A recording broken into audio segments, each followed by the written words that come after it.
Hello, everybody, and welcome to a new event organized by GoLab. We are very happy you could join us today. GoLab is a series of events dedicated to Go, the open source programming language developed by Google. It is a simple, efficient, and fast programming language. GoLab is organized by dello, a company that develops hardware and software with industrial applications, with great focus on emerging and open source technologies. At dello, we strongly believe in supporting training and collaboration, and because of this, we regularly organize technology events like conferences, workshops, courses, webinars dedicated to state-of-the-art technologies such as Go. Before we begin today's talk, I just have a few announcements. If you lose the connection, if the streaming stops for any reason, you can go back to the email that you received confirming the event and click on the link in that email. You will be brought back into the live room and you will be able to enjoy the rest of the talk. At the end of the talk, there will be a Q&A session where you will be able to ask all the questions that you want to the speaker. And for that, we have a special Q&A chat, which will be enabled only at the end of the talk. So we would ask you to wait to write your questions in this special chat, which is different from the regular chat that you have during the talk. And you can write them there, and we will read them to the speaker, and he will answer live. Finally, we would ask you to join our Discord channel to network and share ideas with like-minded people. You can click on the link above us to join us there. Today's talk is about building backends with Go. The speaker is André Eriksson, and we want to welcome André today with us. So that he can. Hello there. Hey. Welcome. Thank you so much. It sounds like you're in a very lively environment today. Yeah, I'm dialing in from sunny Stockholm, where we have a bit of. I had to jump into a cafe, and you get to hear some of the party music from over here. That's very inspiring, I have to say. Do you want to tell us something about yourself? Yeah, so it's really great to be here. I'm André, longtime Go developer. I've been writing Go for 10 years. Now I'm doing a startup, which is what I'm here to talk about today, like what we're building and how you can use it. Before then, I was at Spotify for 8 years and did a lot of like the Go infrastructure for Spotify. So like building all the internal tooling and internal like libraries and frameworks and build systems and so on. So been using Go for a really long time, really big fan of the language, and it's great to be here with everybody. Thank you. We are very happy, and we are very happy to have you here. So without further ado, let's jump into the talk, and we hope you will all enjoy it, and you will have questions for André at the end. Yeah. Enjoy the talk, everybody.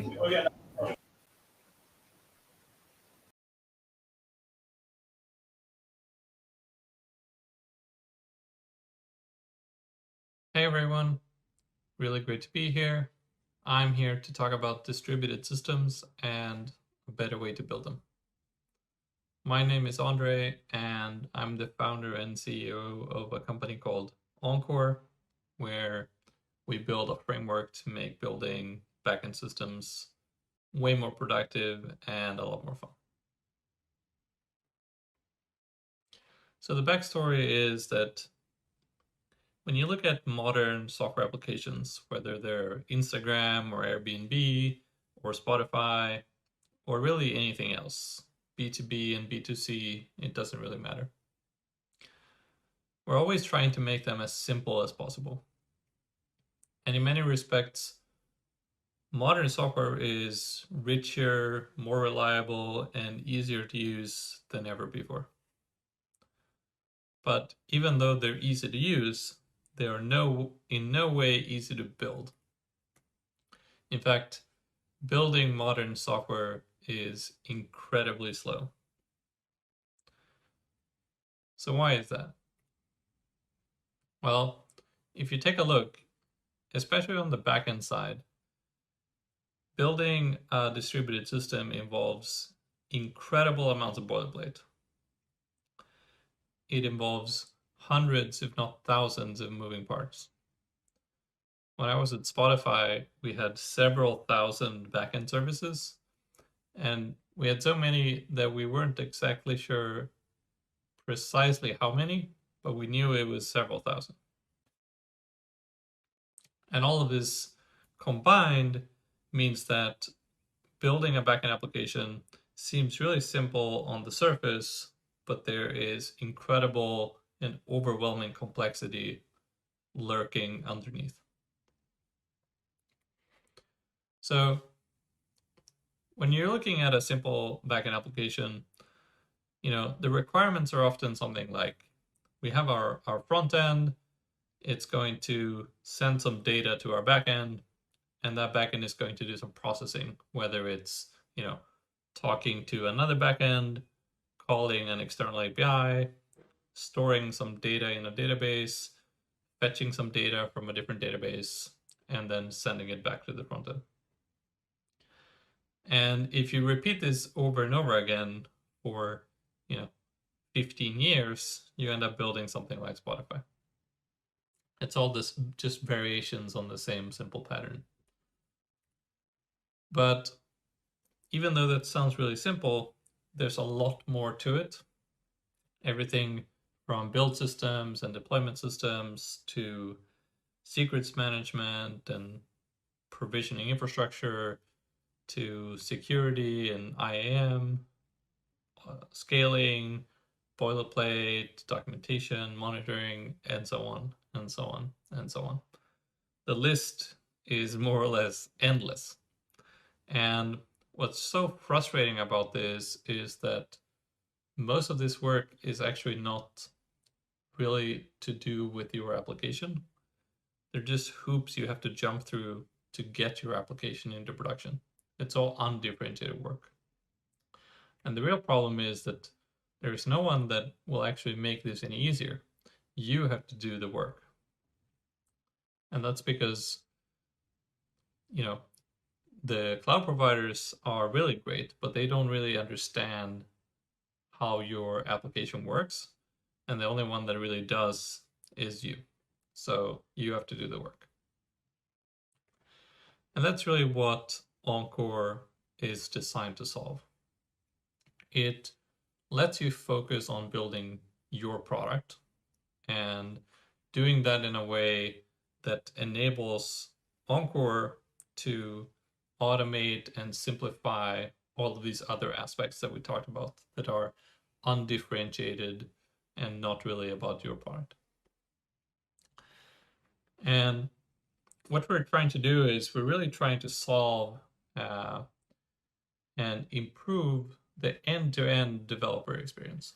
So instead of looking at software development as a bunch of siloed tools that don't really understand each other, Encore is about being part of and improving the whole developer experience. So how you're writing code, to how you're collaborating with other people, to testing and reviewing, deploying and managing infrastructure in the cloud, to monitoring and debugging it when it's running. And then doing that feedback loop over and over again as quickly as possible. So how do we actually do that? Encore consists of 3 different parts. And on the first part, we have a framework. And that framework is designed to provide an incredible coding experience that is free of boilerplate and it's just really easy and pleasant to build backends with. And when you use that framework, it enables us to do a lot of static analysis to better understand how your application fits together. And what we do with that is we create essentially a model or a graph of how your distributed system works. So everything from what backend services you have to the APIs, to when and where they're talking to other APIs, querying databases, using secrets, and so on. And the third part is a cloud platform that uses that understanding to do things like automating infrastructure and provisioning.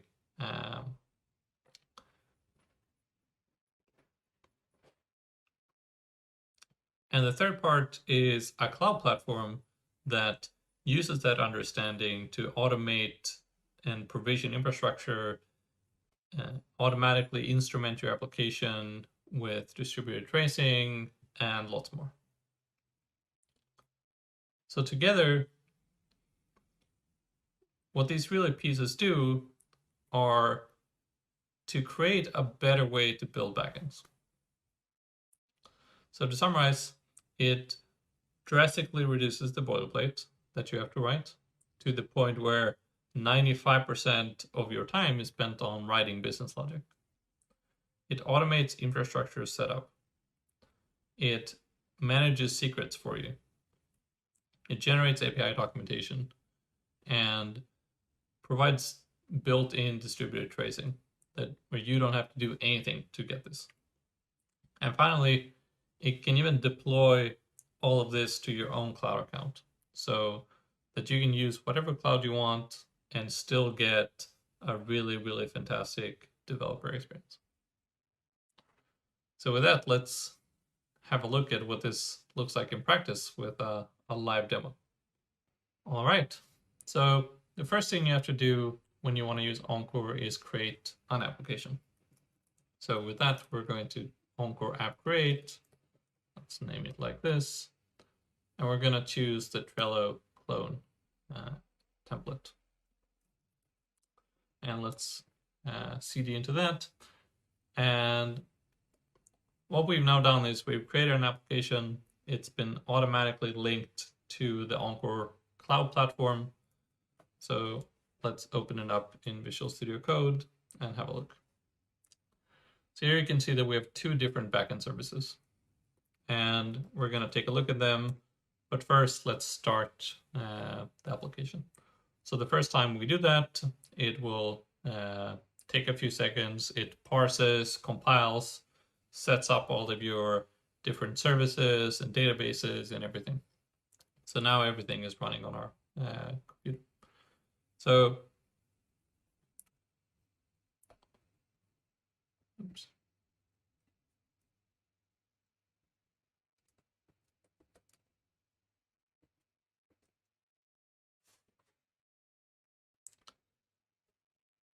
So what we're going to do is so usually when you look at a backend, it can be quite hard to understand what it's doing. So we're going to start by looking at a front end that I built just to make it easier to understand what's going on. So with that, we're going to go over to showcase.encore.dev. We're going to choose the Trello clone, and we're going to specify local development.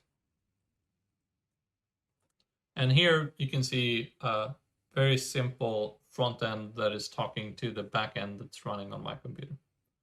And here you can create boards, you can create columns, you can create cards, you can even drag them around. And if we refresh, they're still there because this is all stored in a database. So if we go back here, we can see that what I just did generated a bunch of API calls. And this is essentially what our backend is doing, right? So to take a look at what the code looks like, here is how you're writing code with Encore. So the first thing to note is there is a very, very little boilerplate here. To define an API, all you do is you create a regular Go function, and then you add this annotation, which is telling Encore to make this a public API. And Encore then analyzes all the code and figures out from the function signature what your API looks like.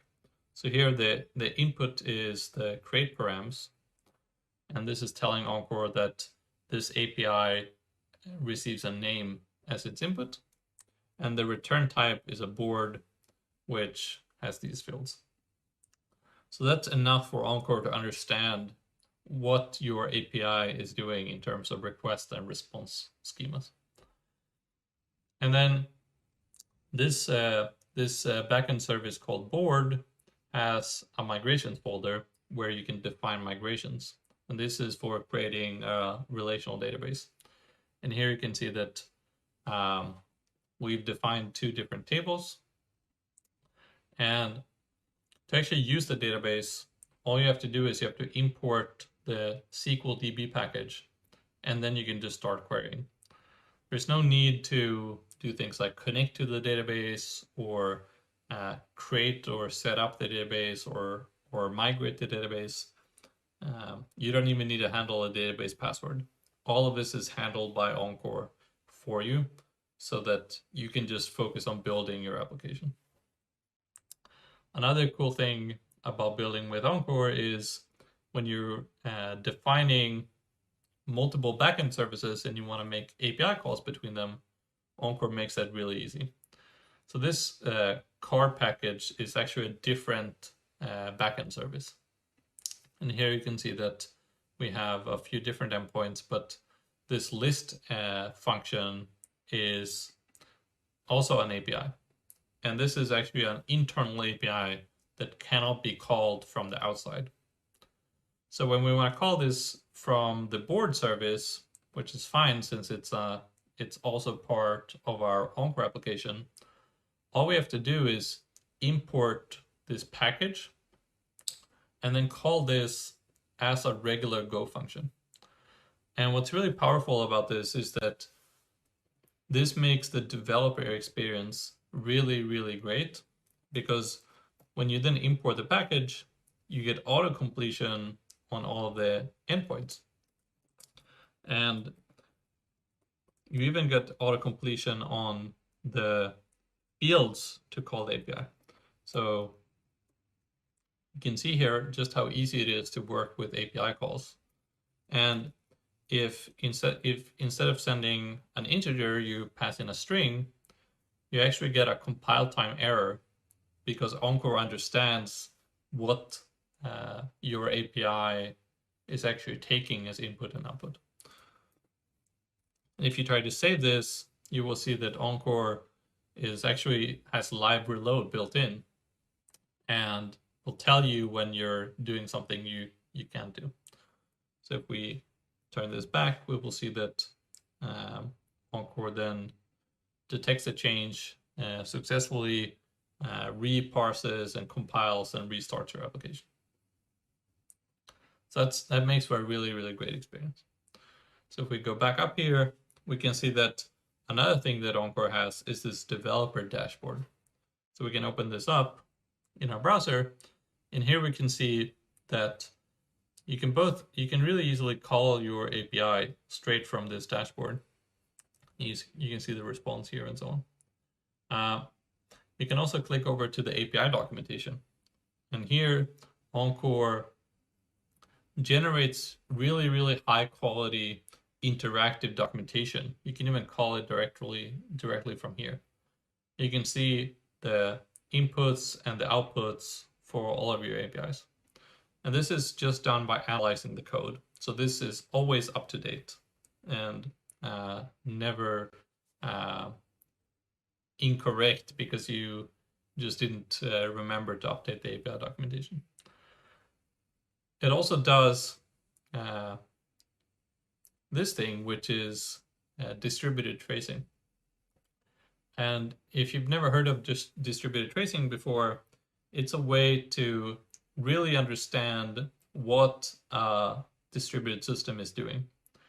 And normally, it's a lot of work to actually integrate and get it working. So most applications never do it. And the ones that do it only do it for production. But when you use Encore, all of this works out of the box and it works everywhere for local development, testing environments, and production environments. And you don't have to do anything. So what we're seeing here is the board.get endpoint we looked at. It itself is calling to other endpoints. And on the right-hand side, you can see what each API call is doing in detail. So here you can see that the first thing we did is we did a database query.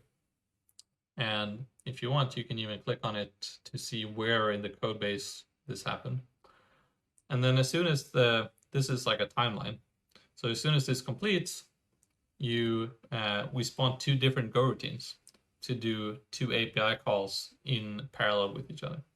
So first the board.list columns, and then the car.list that we looked at. You can even see the requests and the responses of each API call.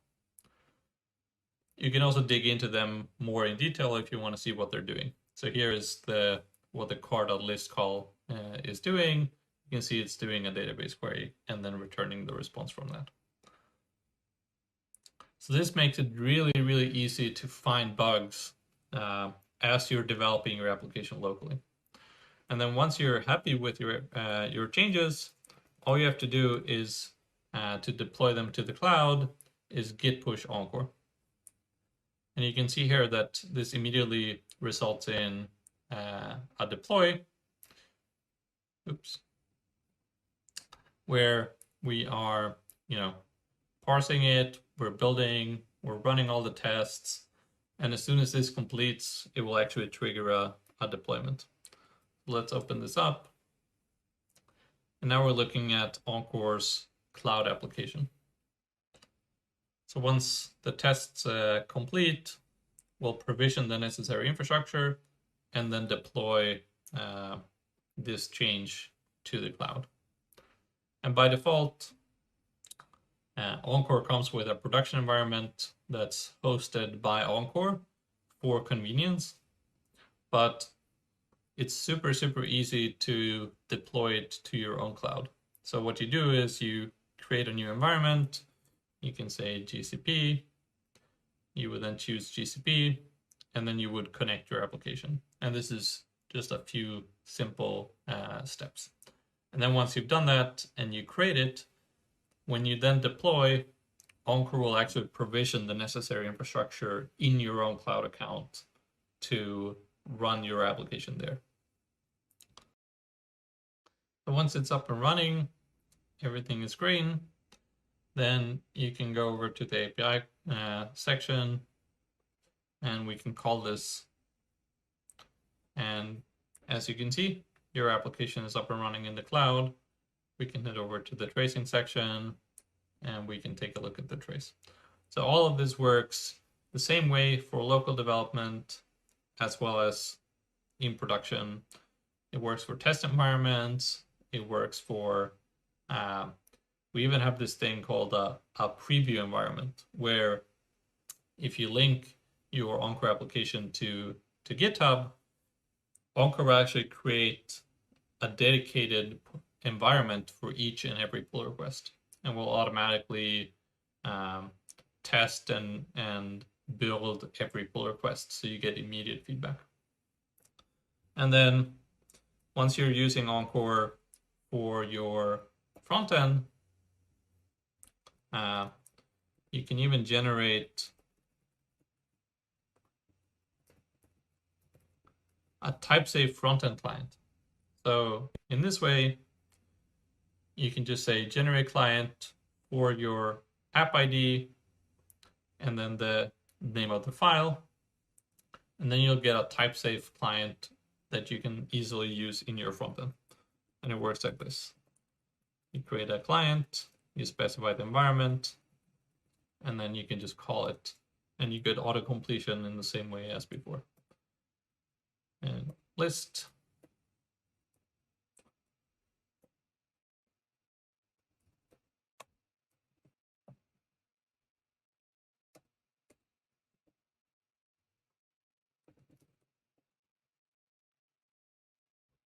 And there you have it. That is how easy it is to use Encore to build great backend applications. Okay, so now that we know how Encore works, it would be great to look under the hood and see how do we actually do all of this. And the first part is to actually parse and analyze the source code that you're writing to build up this graph that we talked about. And once you have that graph, we have a compiler that is doing a bunch of code generation and rewriting of the code to generate all the boilerplate that you would normally have to write. And finally, once we have that understanding and have generated all of this code, we can simplify your life in many different ways. So let's take a look at these one by one. So when it comes to the parser and static analysis, it's useful to start by understanding how a compiler works. So normally when you have a Go compiler or Go code, you can take a look here on the left where you have a very simple Go function. And there are essentially two main parts to a compiler. And the first is the parser. And what that means is we go from this code to more of a tree representation, what's called an abstract syntax tree. And that consists of nodes in a tree where each node has a different type. So here we start with at the root of the tree is a function literal, which has a list of statements in its body. And those statements are things like if statements that have a body, which has a return statement and so on. We have expressions like a greater than or a,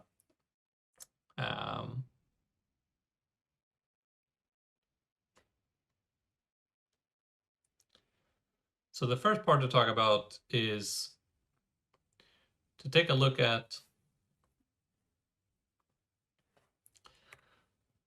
so the first step is the parser. And to understand how this works, it's useful to first look at a regular compiler. And in this case, we're looking at the Go compiler. And the way it works is there are essentially three steps to a compiler. We start with the Go code itself. And here we're looking at a very simple Go function. And the first step is to turn that into an abstract syntax tree. And what that tree looks like is essentially this. It's a bunch of nodes that are connected together that make up essentially the Go language constructs themselves. So you have things like function literals and if statements and binary expressions and return statements and so on.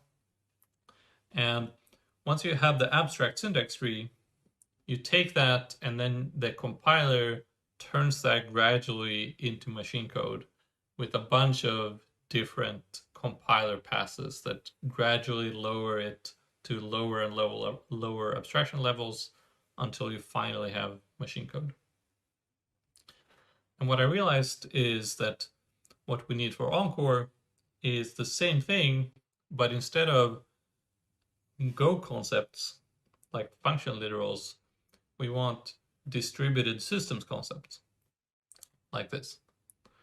So what we're doing is we're creating a so-called Encore syntax tree where the nodes are things like backend services, databases, API endpoints, API calls, request and response schemas, and so on. And then what we can do with that is we can then compile that into lots of different things like an infrastructure description, API documentation, and so on. So how do we actually do this? So the first part is the static analysis step. And what we're doing here is we're parsing the source code using the Go AST package, which is part of the standard library. And once we have that, we then walk this tree to find things like the services and API definitions and so on. And once we have the API definitions with the function signature, we can then look at the type information and we can resolve all of the types to build up request and response schemas. And finally, once we've done this for the whole backend, we can then output a so-called EST application, which is part of the Encore project, which represents the complete application graph that we talked about earlier. And the next part is to turn this and really do code generation on top of it. And this is done in the Encore dev/Encore/compiler package. So how does that work?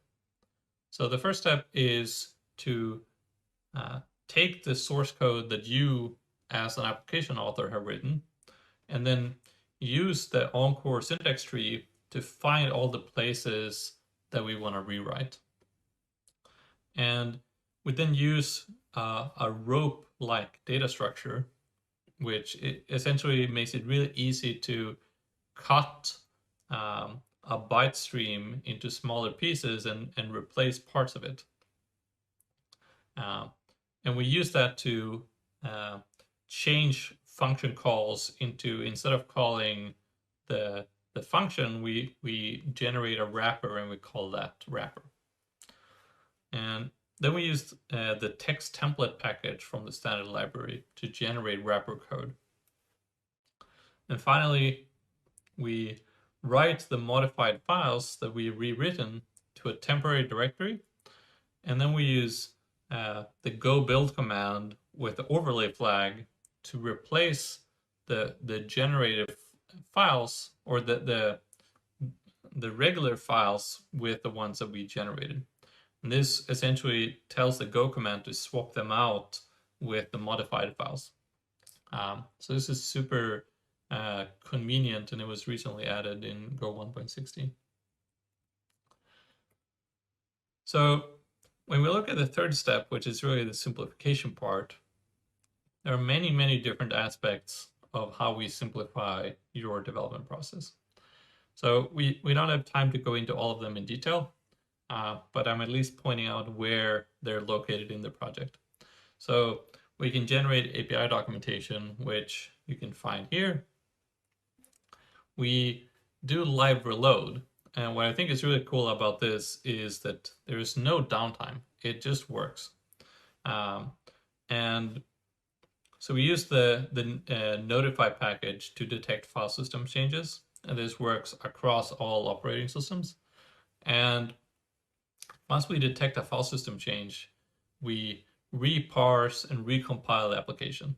And if that's successful, we start up a new process. Once it's up and running, we switch the HTTP server over to route API calls to the new process, and then we kill off the old process.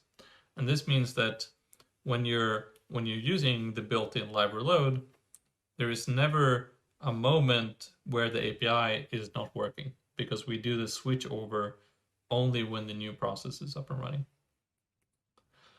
Another aspect that we do is we simplify secrets management. And the way this works is it's implemented in the secret package listed here. And it's pretty straightforward. So we fetch the secrets from the Encore's cloud platform, we cache them locally, and then once you run the application, we inject them on startup as an environment variable. And finally, perhaps most interesting, is the distributed tracing aspect. And this is a bit too complicated to describe in just a few seconds, but it essentially consists of three parts, where we first annotate, we add the tracing annotations at various points in the application when we're rewriting and generating the code. And then when the application is running, we have a local trace server that's receiving this trace metadata as your application is running and storing it locally. And the final part of the puzzle is this local development dashboard where we're actually visualizing the tracing. And that's a combination of the trace metadata that we just talked about, and then combining that with the application graph to render it in a really compelling way. So to wrap things up, everything we've just talked about is completely open source. Check it out on github.com/encoredev/encore. if you think this is interesting, then by all means, start the repository, and we would love contributions with everything from filing issues for missing features or bugs, contributing with pull requests if you have something that you'd like to improve, writing documentation, or just giving feedback on the project overall. We really, really would appreciate to hear what you have to think. What do you think? And finally, even though I mentioned a couple open source projects that we use for this, I also want to mention that like everything we build these days, whether we realize it or not, is powered by mountains and mountains of open source. And we're essentially all standing on the giants of other open source projects. So to call out a few that we haven't really talked about in detail yet, the Go standard library, of course, it's really fantastic. Both the actual standard library as well as the extended standard library under golang.org/x. So things like the sync, tools, net, and crypto repositories are really, really great. TRPC and protobuf, really nice, really high quality. You've probably heard of, and many of you have probably used them already. And then 3 maybe smaller ones. So PGX is a really high quality Postgres library for doing everything from high level, like querying a database, down to really low level, like parsing the Postgres wire protocol and everything in between. Super, super high quality and powerful Postgres toolkit. The Gorilla WebSocket package, I keep coming back to this whenever I want to do streaming to a front end. It makes it really, really easy. And finally, the WireGuard package. I don't know if you've seen this, but WireGuard is a really, really powerful, lightweight VPN implementation that's pretty much taking over the world. It has a really high quality Go implementation that's very easy to use and works across all major operating systems. So with that, thank you so much. You can reach out to me on Twitter at _eandre. Do check out the Encore project on GitHub. And thank you so much to Developer for hosting this, and happy to take any questions, of course. Thank you.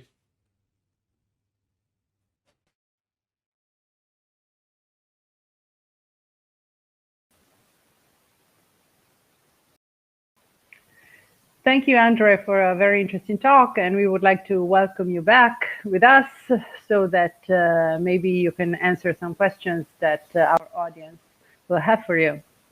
So welcome back, and let's see if is the Q&A chat open right now. We should be open, and you can ask questions in that Q&A chat, and we will see if there is interest on this subject. We can just wait a couple minutes, maybe.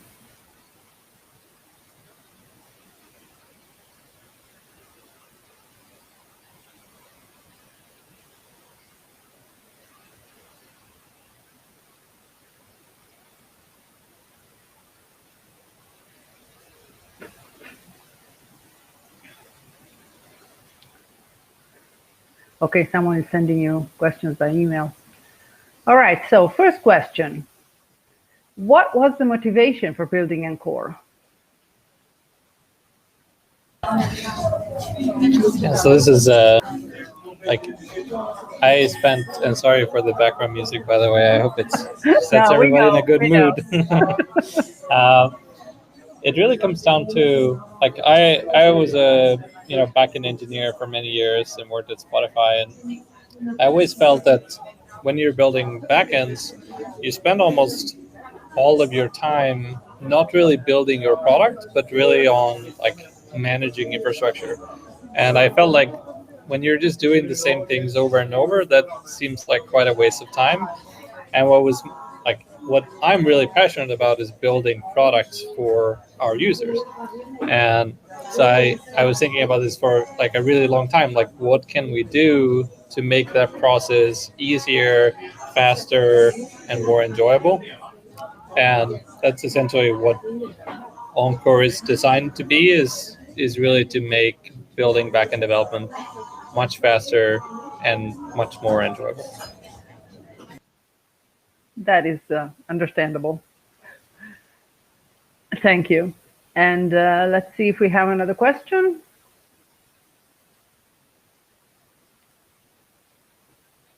So we have a question from Gladys Angelina. Why does return doesn't have 0 but some other value like -2? Maybe this is an example that you showed. And are other values allowed? And how does it work with other values? I'm not quite sure what you're referring to, but I mean, you can, when you're defining APIs, you can certainly like adjust them as you see fit. There are a few constraints on how you do it, so you always have to return an error as the second or the second return type, and on the input you almost have to have a context as the first parameter. So those are like the requirements, but then how you structure the return value, it's entirely up to you. Like whether the type, if you want to have like integers or strings or whatever, you have complete freedom there. So I'm not really sure what the question is, but if you can like maybe clarify what you're referring to, I'm happy to give like a more specific answer. Thank you. Let's see if we get any other questions.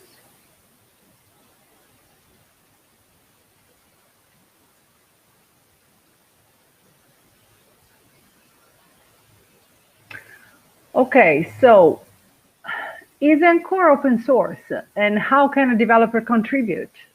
You did say something about this at the end of your talk. Yeah, exactly. So pretty much all we went through was like, how the open source project works, and I showed you some examples of like, I pointed at several parts of the code base where you can actually like take a look and understand how certain features are built. It's a bit hard to go into too many details during a presentation like this, but it's totally open source. You can use it completely for free. I just linked to the GitHub repository. We would obviously love contributions. I think since we open sourced it about 7 weeks ago, and we've had really great interest. So what we're doing right now is like assembling feedback from everybody who's trying it out, and putting together a list of like good starter tasks. Like if you want to contribute, here are a bunch of issues that anybody can pick up, and of course we'll happily help you along to make that even easier. So yeah, it's open sourced. There's the GitHub link, and would love contributions, of course. And if you are not sure how to tackle an issue, then by all means just reach out to us, and we will happily work with you on like helping you get started with contributing. If you want to get in touch with us directly, I just linked to our Slack, which is maybe the easiest way to get in touch with us to collaborate. Great. That's great. Okay, so we have like a continuation on the question before from Gladys Angelina that says, how do we assign the return which gives the output as a different value other than 0? So it's really like any other, return value in Go, right? Like the first parameter, like when you're building an Encore API endpoint, is a data structure. So if you, for example, say that it's create a response, then you would just set the field in that variable or that object. So it would be something like create response success, or so something like this, where it's just like regular Go code in this regard. You define a type, and then you set the fields on that type when you're constructing it, and that is what Encore will then use to construct its response. For errors, it's a different thing, and then we have a package which I can link to. 1 second. This package, and that package has the functions for constructing things like error codes, if that's what you're referring to. So maybe that's more what you were thinking about.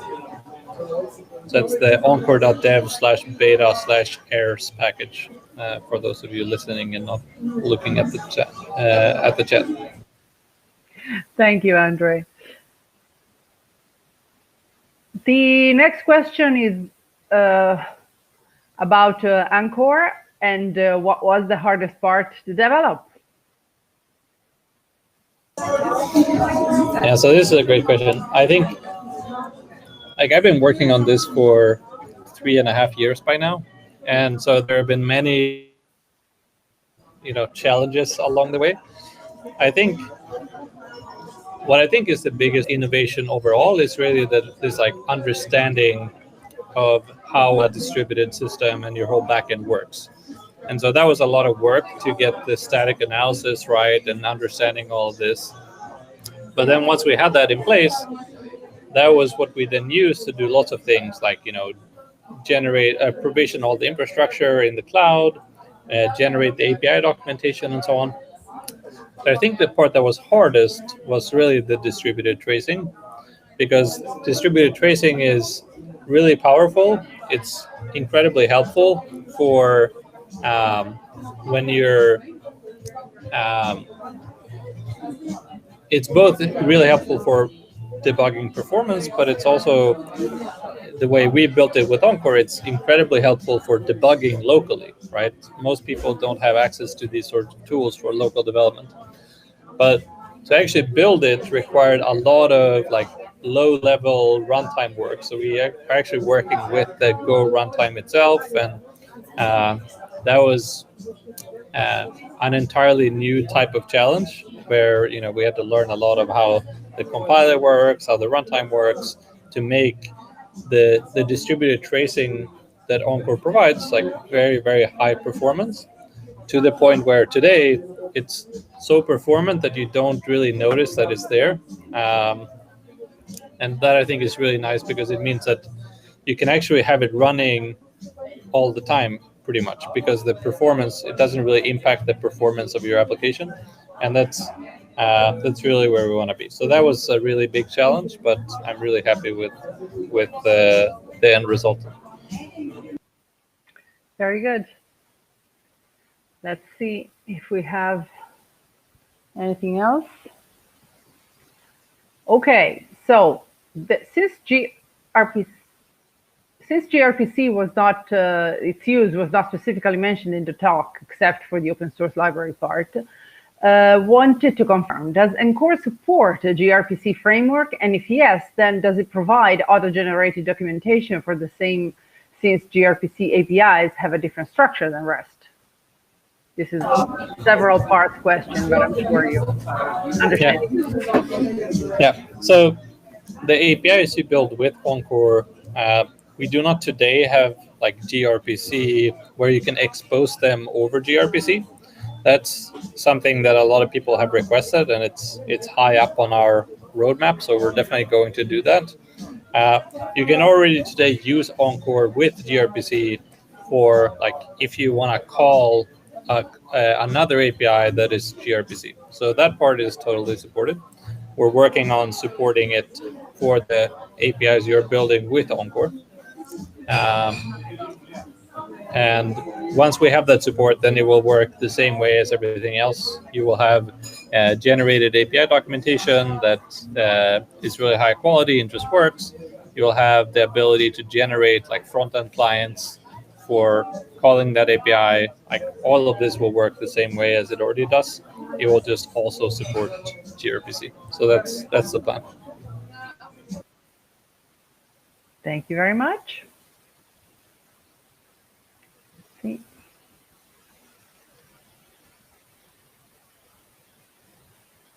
Okay, so we have someone who thanks you for a great session, and we are all with him thanking you.